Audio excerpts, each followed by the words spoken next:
retour sur ce qu'il s'est passé cette semaine du côté de la famille royale britannique. Cette semaine a été marquée par le retour sur la scène internationale de la princesse de Galles. Elle s'est rendue cette semaine en Italie, plus précisément à Reggio d'Emilia, un déplacement de 2 jours du 13 au 14 mai. Et c'était une visite qui était très attendue. Elle s'est rendue à Reggio d'Emilia, une ville reconnue pour ses méthodes innovantes en éducation, un domaine dans lequel la princesse de Galles est très engagée, le domaine de la petite enfance. Il faut savoir que cette visite a été un véritable triomphe, c'était une visite très attendue et ça a signé son grand retour sur la scène internationale après une période de retrait médiatique, notamment à l'international. Toujours concernant la princesse de Galles, la presse britannique a confirmé que la princesse de Galles se disait en pleine forme pour accompagner son mari, le prince William, en Inde en novembre prochain, à Mumbai, notamment pour la remise du prix Earthshaw's Prize, un prix fondé par le prince William.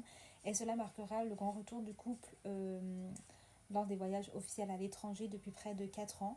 Et enfin, mercredi, le roi Charles III a présidé accompagné de la reine Camilla l'ouverture du Parlement britannique, l'un des rendez-vous traditionnels. Il a lu un discours rédigé par le gouvernement présentant le programme législatif de l'année à venir, à un moment clé du calendrier institutionnel du Royaume-Uni.